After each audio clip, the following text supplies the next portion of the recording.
Fred Dibnah was born in Lancashire, and from his earliest years, his heart was set on a life at the top.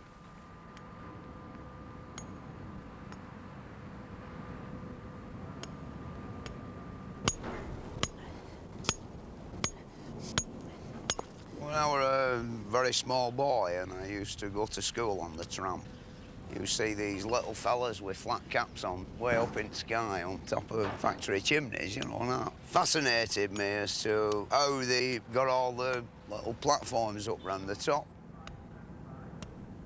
And life passed by, like, and passed a scholarship to the art school, you know, where my attitude to life changed a bit, like, you know, I thought I'd end up with a clean hand job, you know. Well, they had different ideas. They said, you know, you're very good with the hammer and chisel. You've got to be a cabinet maker. So they sent me to an undertaker's, you see, where, you know, it sort of, bloody hell, all them boxes, you know, and trestles, and even the undertaker himself looked like a corpse. So I thought, I don't fancy this, you know. So I got on my bike and went to Youth Employment Office, and they said, we've got a good job joiner in here, so I became a joiner. And at weekend, I used to go out pointing houses, earn a bob or two, and I got enough money to buy 5 ladders. Anyway, one day, a school teacher who used to teach me at school, he came along and he said, he wanted a job doing, you see, and he said, what's all these ladders for, you know? Like, an average bloke has 1 ladder or 2 ladders, and I got 5. And I said, it's for my steeplejack business, but, you know, it ain't going so well, you know. So he were hard up as well. So he said, you know, well, what's the problem, like, you know? So I said, well, you know, I don't think I talk right for a start, you know. They seem to think I'm a bit of a lunatic, these men. So I said, look, you know, I know where there's a lot of jobs that need doing.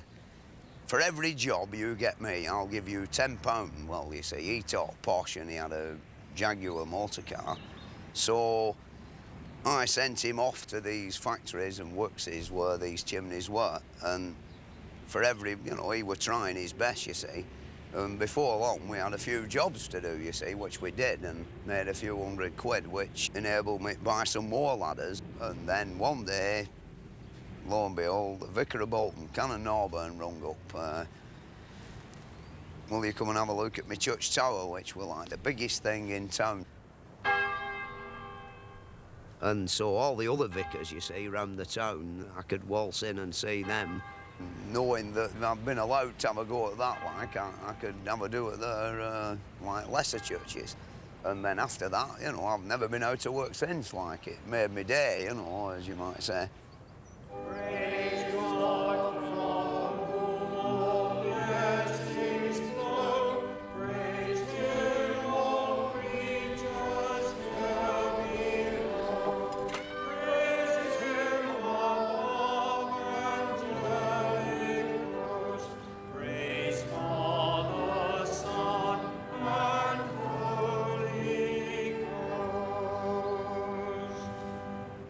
Fred has worked on churches for many years, but the greater glory is, and always was, the chimney. That's the biggest chimney that there is in Bolton, and when I was 15 years old, I climbed up that for a 10-shilling wager. The steeplejacks were repairing it, you see, at the time. And one dark winter night, you know, I did do it.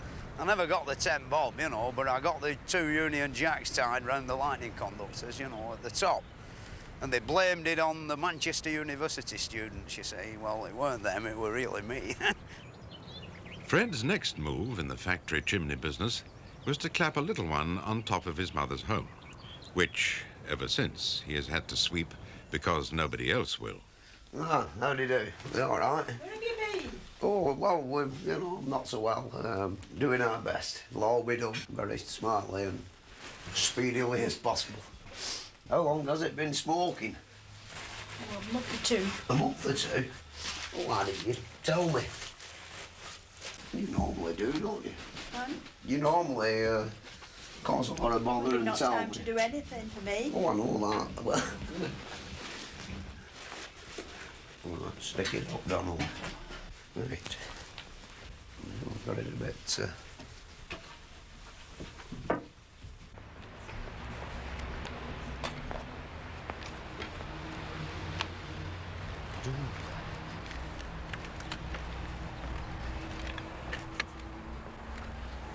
He's not a bricklayer, but he built that. Oh, it was awful, I didn't want him to do that. The evening news came round and took the photograph when I was at work. I built this chimney when I were about 17 years old. We had a stack like the one next door, you know, with 5 pots on, which 4 of them were disused and smoke only went up one. So I thought, well, we'll take all these 4 down and build a nice chimney stack, you see. So I didn't really design it, I just built it. It just ended up that shape. Everybody said I was crazy, you know. But it never cracked, and it's got a lovely draft on it, you know. Suck your house slippers off when it's going at bottom. So he went to art school. When he was about 17, you'd think he'd work in an office, not doing what he does now.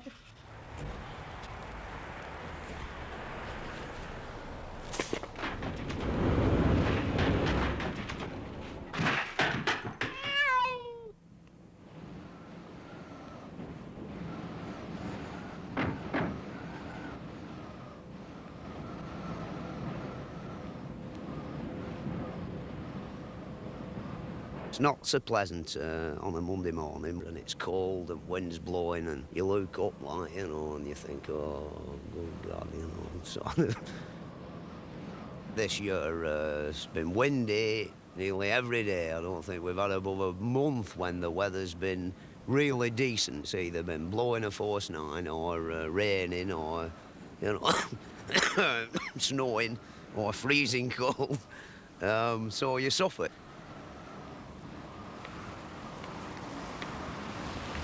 Some days might be bloody awful on the floor, you know, and then you set off up the ladder and go through the fog, and it's like being in an aeroplane. You can see all the chimney stacks and towers and church steeples and hills outside of town sticking up through all this cloud and sun shining up above. Beautiful, sort of. My camera's never worked right, though, when that's been about, you know. And you can see when the rain's coming, you know, half an hour before it comes, it's on its way. You can see, you know, miles and miles. Summer's best, when sun's shining, you know, and everybody down below's all sweating away inside, and you were up there and a nice cool breeze blowing, you know, beautiful. It's something strange. Once you've started, you get like addicted to it. You just live it, you know, like day and night. Think about it, talk about it. Some days you don't want to go.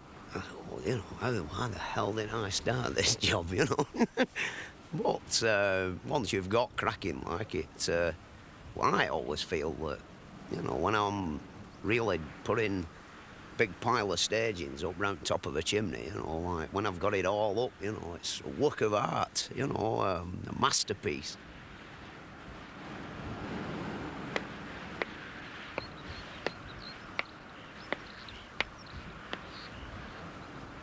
This particular job, I've got the contract for £7,000 to knock it down a brick at once, right down to the bottom. When I first came to look, bitter cold morning, the wind howling down off the mountains, you know, and I thought, ugh, you know, how come they always send for me in the middle of winter? Anyway, I'd have told the powers that be, like, you know, that I want £7,000, you see. And I didn't think I'd get the job, you know. Anyway, it turned out that they honoured me with giving it me, which means that the other fellas wanted a hell of a lot more, you know.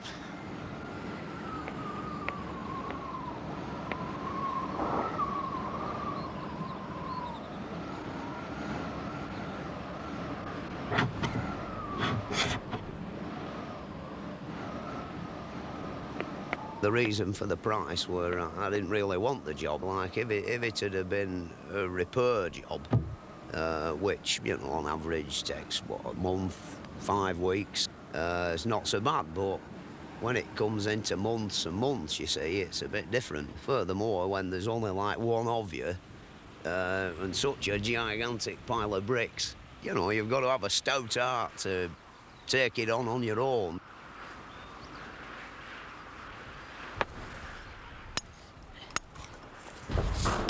The Briar here, there's like too many buildings, you know, to drop the thing, like, or blow it up, as some people do. The chairman of Court Halls won't let it be blown up, so I've got to knock it down a brick at once.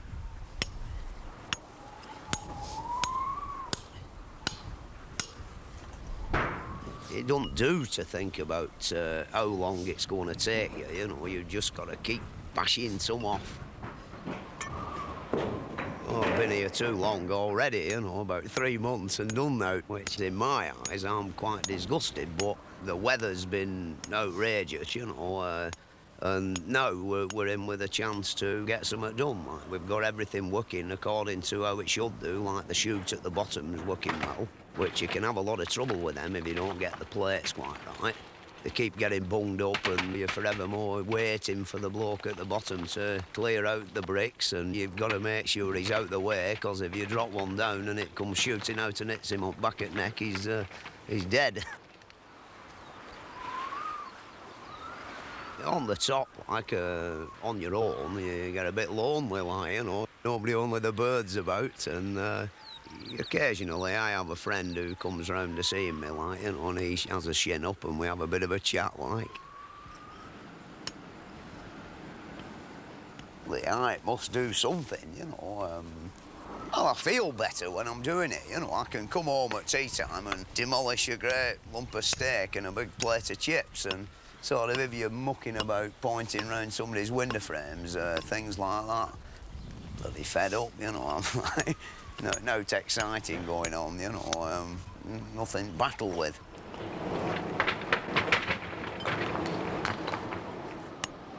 Really, you're dicing with death with a rotten old top on the chimney, you know. There's been a lot of men died fiddling with them things.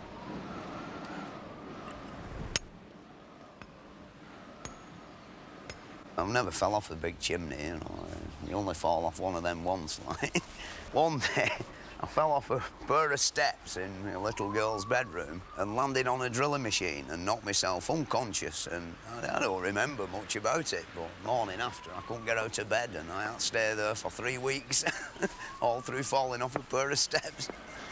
And, you know, that's about the only injury I've ever done myself.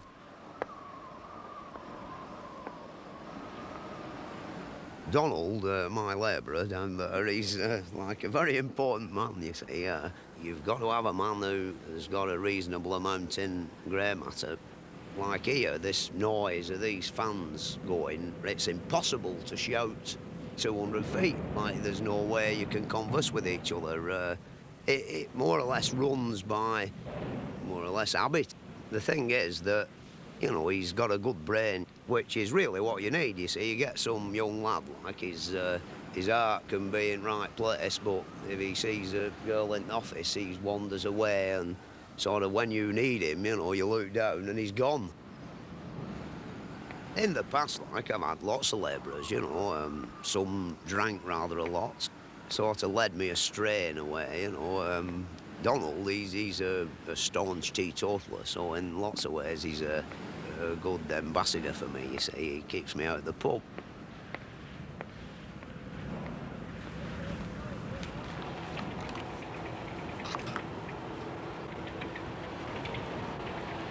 Good, look at that. Something's gone wrong with it, Donald. That's right.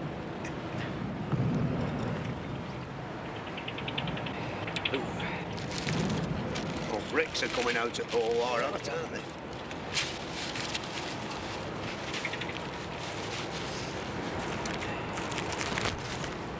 Cheese butties again.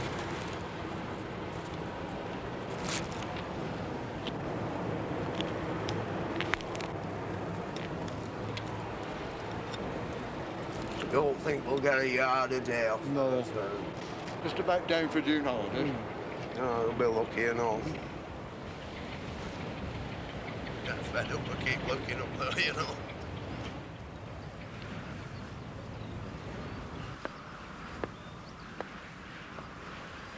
Well, most steeplejacks I know, people come and say, you're always drunk when he went up, like, you know, sort of.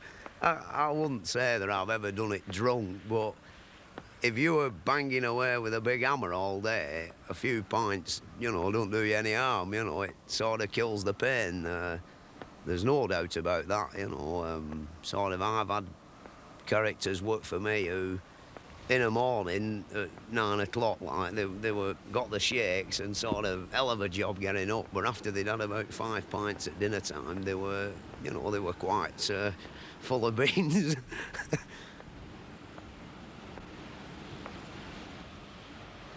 In 20 years, I've only ever had 2 calamities. One where a load of brick fell on top of a blacksmith shop and completely demolished it. And I thought, this is the end of my steeplejacking career. I can laugh now, but I didn't then, you know. When I come down, I was shaking all over, you know, in the pub for a pint. But Mr. Courtall decided that what I'd wrecked weren't worth keeping anyway, so there were only a very small claim off the insurance people, you see. And then on another occasion, we put rather a big dinge in top of a brand new motor car that were parked up really with inside my piece of rope that I'd got round the bottom of the chimney, you see. It weren't really my fault, you see. I picked 2 bricks up and the wind took off a nice 3/4 of an inch thick bed of pretty stiff mortar, which went like an auto-gyro on the wind and, you know, right over there about 100 yards and bush straight on top of his new car, you see. So he wanted a new roof on his brand new Volvo. Now, I have to have a third-party insurance policy for people like Courtalls. You know, if I kill one of their operatives, you know, I'm in dire trouble, you see. I mean, they'd commandeer my traction engine or something like that.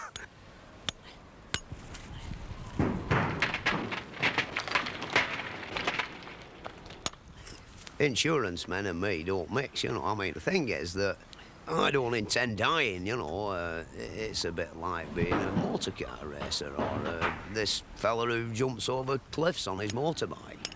I bet he's not got a life insurance policy, you know. If he has, it'll cost him a fortune. No, I don't really bother with that side of it, you know. I know one thing, I ain't going to die, you know. There's no doubt about that. I'm going to die in bed with my boots on.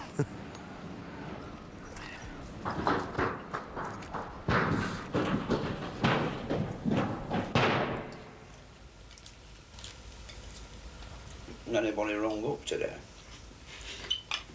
No. I went in town this morning shopping. Spending all my money again? Mummy, there has been a man rung up for Daddy when Jane phoned. Yeah. Oh, When? he didn't leave any name. And what did he sound like, you know? I never spoke to him. I was seen to the baby. Well, what did he say?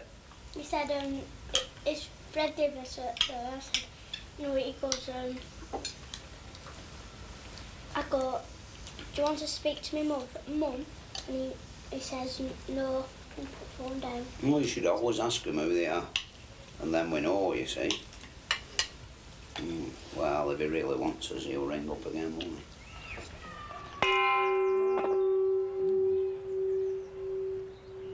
That sounds healthy enough.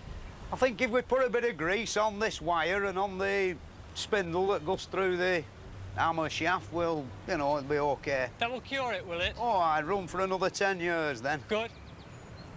What's the brickwork like?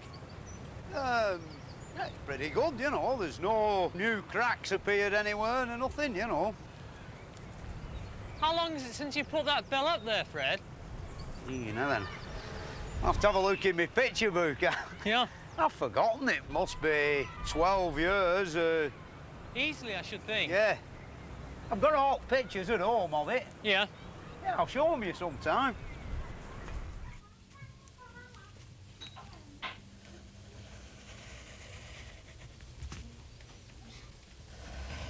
Well, this drawing is, done so that I can show it to the engineer who runs the mill and point out to him, what needs doing. It's sort of, got me a few jobs, like, where I've done them a big fancy drawing, a lot better than this one, really. As I say, I've gone off a bit, my eyes are not so good now. Like, I've shown them my drawing and then they've dragged somebody else's out, done on a piece of wallpaper with pattern up back and, everything a bit skew with, like, and I've ended up getting the job. Like, up above, I've had the ladders up and had a look round. Well, there hasn't been any movement, it won't fall off or anything like that. The top iron band, it's difficult to tell whether it's good all the way round, but the bolts are a bit buggered, and I think it's, they should be knocked off. Yeah, knock what's left of it off, point it again, and paint the ironwork, and point all top at stack down to that bottom sailing course. £1,500, Fred, for this is quite a lot of money. Yeah, well, and we obviously will have to get some quotation. Yeah, the thing is that if I do it my way, well, put it this way, you could get one fella who'd come and he'd do all that in, say, a week. Yeah. Now, there's no bloody living man can go up there and rake all that out and mix proper mastic with boiling seed oil and do a really good, neat, orderly job. I don't know why I do it sometimes, because no bugger ever looks at it when it's done, And boiled linseed oil is better than cement? Oh, yeah, sand and cement up there, a waste of time, You can do it like two ways. You can do a right good job that'll last for 20 years, or you can do a cheap, slosh it all over the bricks job, which will drop off within 6 or 7 months, but because it's all dirty, you see, you won't notice it. Right. But it's all falling off. If me and you now were halfway up there, I could show you something that'd like, you'd look at it and think, what the bloody hell did we pay this fella for? Yeah.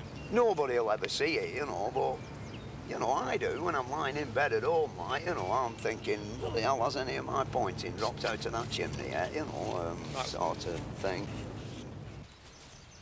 Of his time on the ground in the past 12 years, Fred Dibnah has spent many thousands of hours completely rebuilding a steam engine.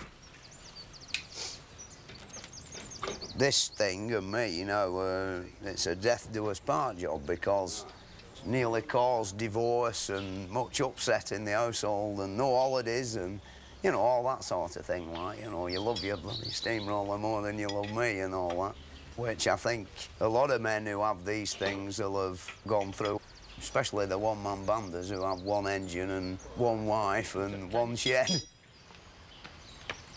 My wife complains that, I spend more time here than I do over there in the house, you see. Well, I suppose in a way it's better than being down the pub all night or, out womanising or, doing breaking and entering or something like that. Well, like, it never had a name, you see, when I got it. So we were going to christen it. Well, when it made loads of row, I thought we'll call it Thunderbolt or something like that. And then I thought, no, I might gain a bit of grace if I call it after the wife, you see. Well, I keep telling her, there's not every woman who's got a steamroller named after her,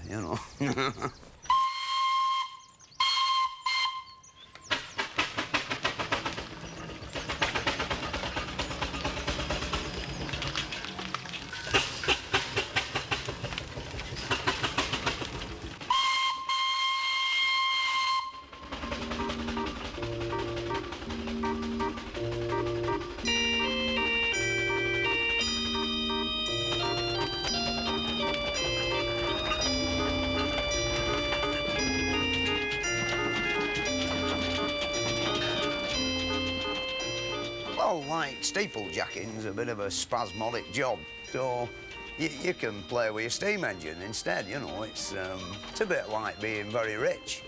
You can just have a day off when you want, like.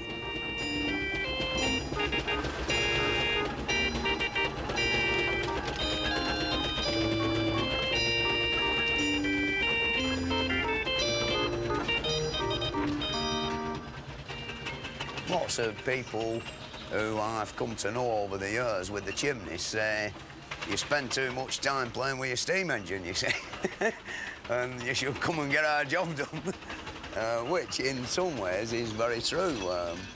I have neglected my business and, well, everything really for the sake of this 10 ton of iron.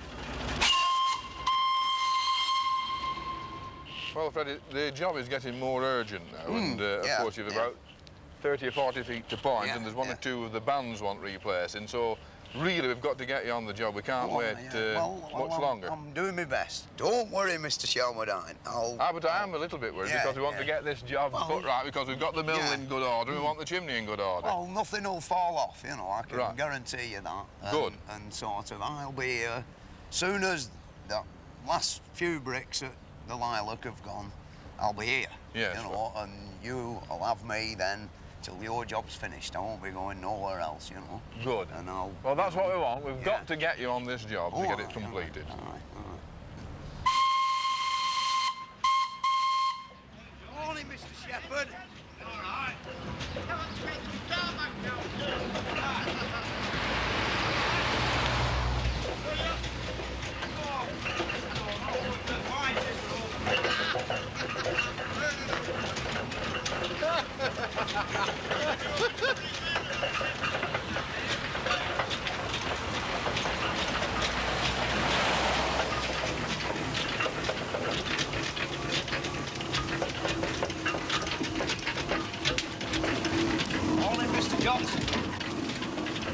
And when could you do the job for us? Oh, this is another problem.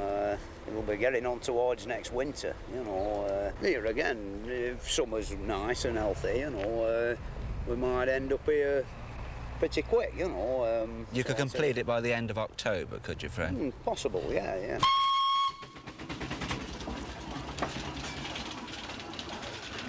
Good morning, Lenny. Well, I'll put 4 or 5 stagings all round the lantern, and then we'll gill the ball on the top. This is it. It's a big one. It's about 2 foot diameter. I know. It cost a bomb or two. Well, don't worry. Sort of, we'll overcome that. Yeah.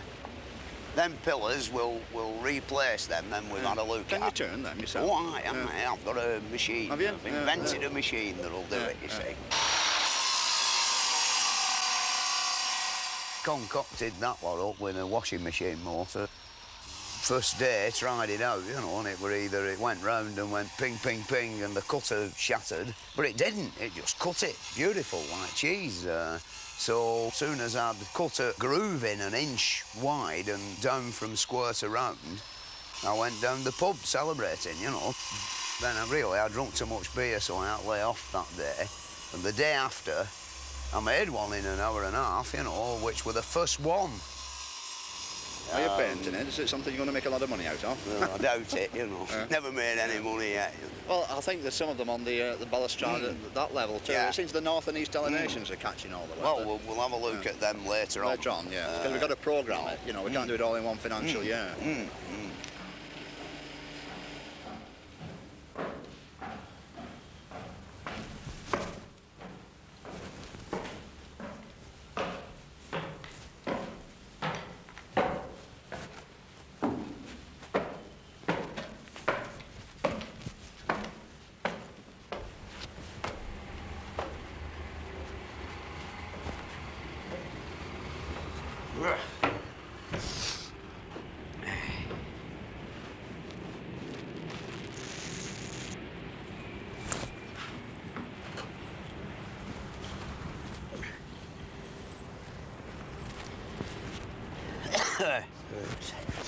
Here we go then.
a tooth missing.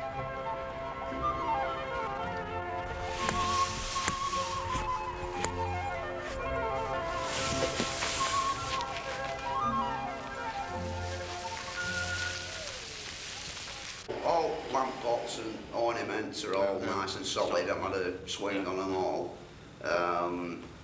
The fingers on the clock at the back, one of them rubs on itself. Well, that can be moved on. Yeah. What's the actual lightning conductor like? You know, the Oh, gold that's ball. in very good condition. Does it look nice if it was re-gilded? Wouldn't Yeah, it? yeah. Catch the sun. I see the ropes broke on the flagpole at St George's, you know. Oh, the church? Yeah, do you want me to have a look at it for you? Well, I wouldn't mind having a look, but I must sort of warn you that the flagpole itself is rather suspect. I think there's a section rotten. Yeah. And you must assume the responsibility yourself. Oh, yeah. There's ways and means of getting up, even if it's rotten. You know, if the things go to snap off like a carrot, we'll not bother.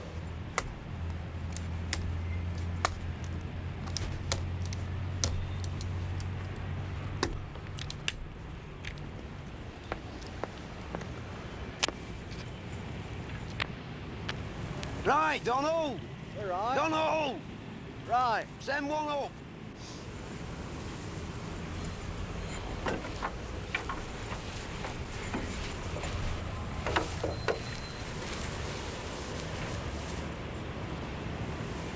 Don't pull no more. Whoa, leave it there, Donald.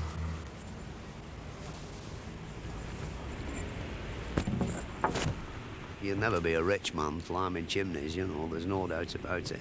Better off owning a corner shop.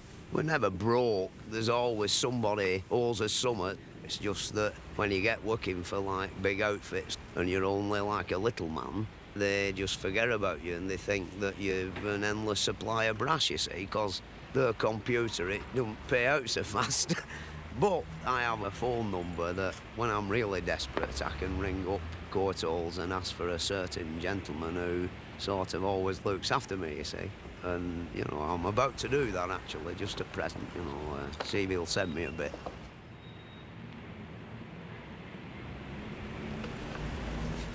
I don't count money, you know, I sort of spend it when it comes, you know what I mean? I might be dead tomorrow, you know, like Alison can have out she wants, and if I want to spend like 400 quid on my steam engine, you know, I spend it, you know, when it comes, and at least the steam engine's better than money, you see. It's like people have paintings and other people buy fancy motor cars that rot away, you know, like my steamroller is it.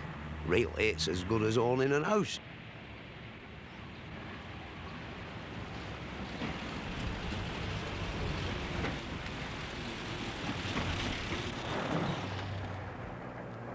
Fred's quickest way of making a bob or two is to land the big felling jobs, at which he is one of the few still capable of using a precise, old-fashioned method. This is the job, Fred. These two chimneys, they won't drop it. Oh, when you've got rid of mill, there'll be plenty of room. Like, I come the other day and had a look. There's an house over there on that corner. Well, if we can keep it away from that, where, you know, we don't want to upset the neighbours. More towards the canal side. Yeah. And we don't block canal up as well, you know. No, well, make sure we don't. Aye. Want to try and do them both at the same time or not, you know. Well, do two for price of one, then you're all right. Aye. Well, 400 foot little un and 500 foot big un. That's the cheapest you can do, is it? Oh, aye. So, you'll soon be a millionaire at that rate. Yeah, I think I could manage them about blocking canal up, you know, doing any damage, breaking any windows over there, you know. My main competition is the dynamite men when it comes to felling a chimney, you know. Sort of they'll come along and, you know, blow it up in half a day, so they only need a quarter of money I want. So really, that's why on television, everyone you see going down, it's blown up. You know, there's none of them done with the pit props and the big fire, like, you know, like they did it in 1899, which, you know, I like doing it that way because it's more spectacular, you know, and it's, you get a bit of a build-up to it. Whereas when you press that plunger, boom, that's it, you know. it's over with, you know. You've not really done so much, you know. You just destroyed something that it took a few men a long time to erect, and a lot of hard bloody sweat and labour. And when they finished it off, no doubt, they put the Union Jack up, and you've just blown it up with pressing a button.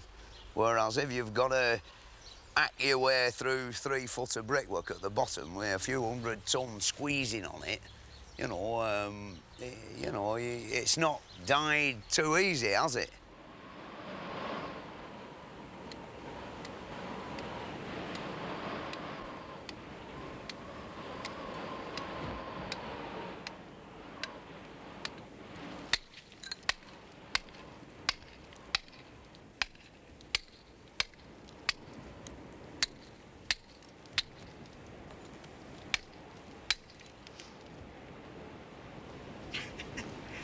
Unbelievable, this. We shouldn't be here today. I've had instances where people have come where I've wanted a couple of £100, 25 quid, and they've done it, you know, madmen, you know, no pit props, nothing, just chop the bottom out like a tree, and they don't know to an hour when it's going to go. You know, just keep bashing at it at each side, you know, when it's creaking and groaning, you know, just run out the road, you know, at great speed, like. You know, you don't need anything, only a sledgehammer and, you know, a bit of lunacy, like, and you're in business.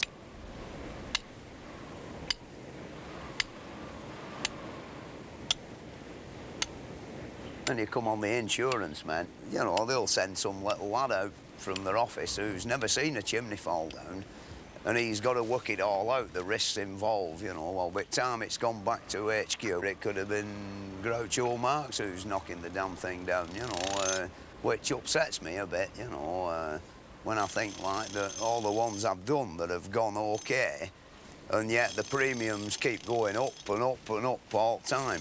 Well, I'll nearly give them up altogether now, you know. If there's no tint way, I'll do it, you know, and take it on my own back. And good luck to them men, you know. I mean, they've got big Mark 10 Jags and pinstripe suits.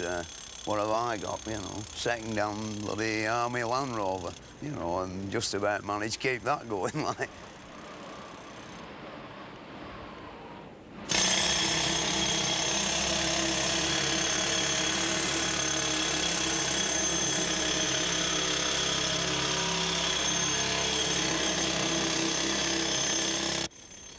Some years ago, I was doing one that, you know, when you come home at night, like, you know, I thought, Christ, you know, I hope the bugger goes right, because we've only got 60 feet to get it in, wide.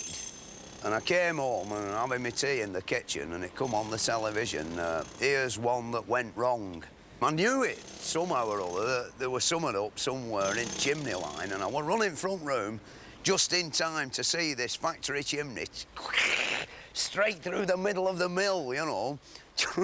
Just been kitted out for 3-shift system, you know. It's still shut, that mill, somewhere in Yorkshire. Chopped the mill in half.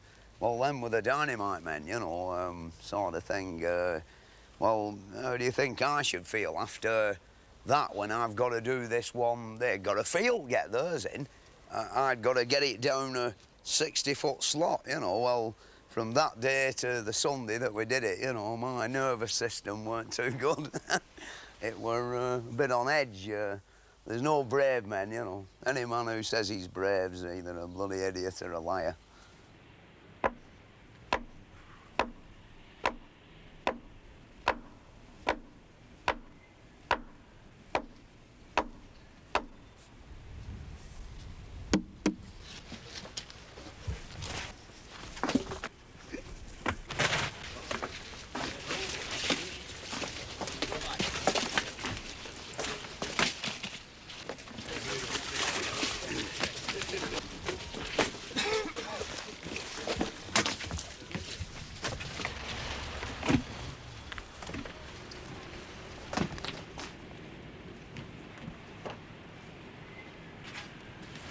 Plenty wood on there. We'll go that way, Ben, isn't it? What? No, we're not on a bit. No. We're not on a bit. Yeah. If anything goes wrong, then you want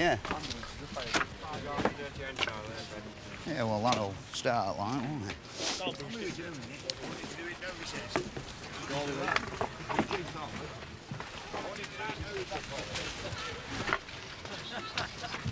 A bit more wood round this side.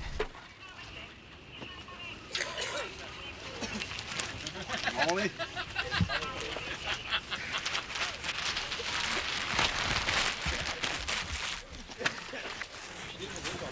Why, yeah. Well, we'll give it a general sousing over after. Oh, yeah, yeah, want to hear it roar.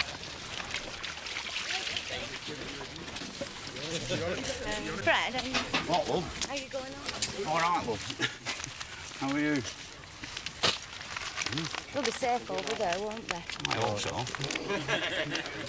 Yeah, I think Right. Do you want me to light it like I usually do? No, I usually light it and then Leave me alone, I don't. and then he takes it off me.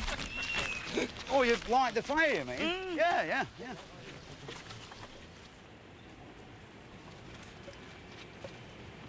Oh, he's panicking like buggery, man, you know. Who you mean, the factories? The Welsh fella. Factory inspector, I don't know. I mean, everything's beautiful.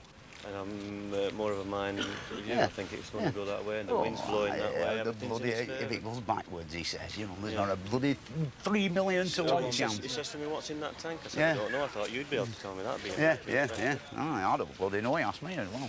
He's nervous. Anyway, that having been said, Yeah. we will let you know Yeah. when we've got all the evacuation done, when I've Yeah. got this road sealed. We're sealing it off with Yeah, major yeah. incident tape. Yeah, yeah. Look at that white tape. Oh, yeah.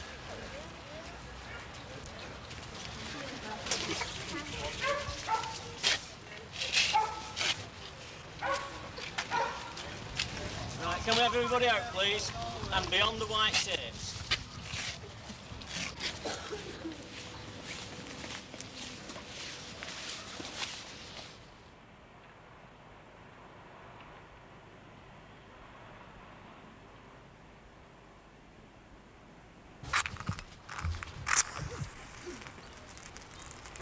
I'll get going. Turn it round a bit. That's it. Right, now then. Right in the middle, there. Oh, there. That's it. Right, you can give it me now. Yeah. Thank you.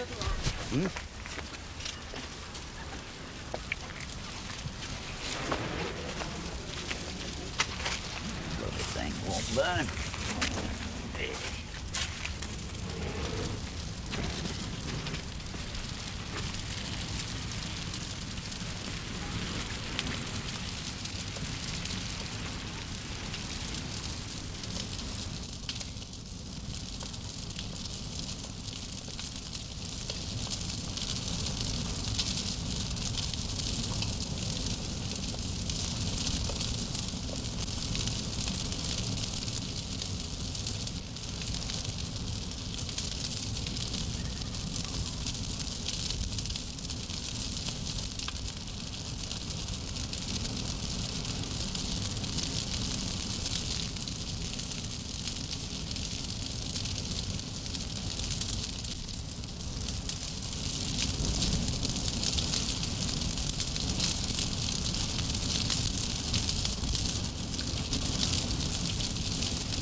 You see it moving, the stick.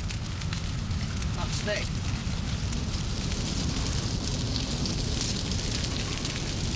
I hope the bloody thing goes. It's going.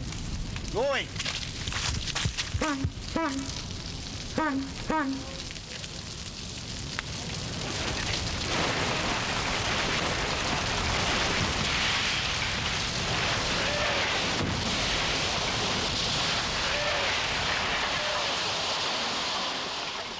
Go for.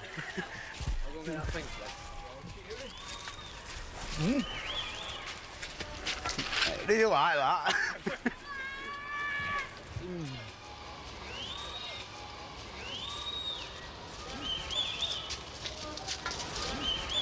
Right in the right shop, innit?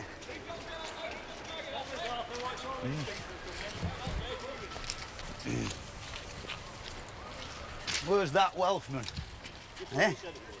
But it's right shop, innit? Here, you can have the...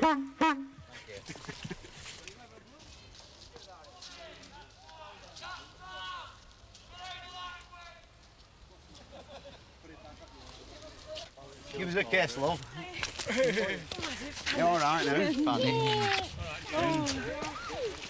Well, though, did that? It were a good one. I knew it. I had every ounce of confidence in that one. We'd just got it right.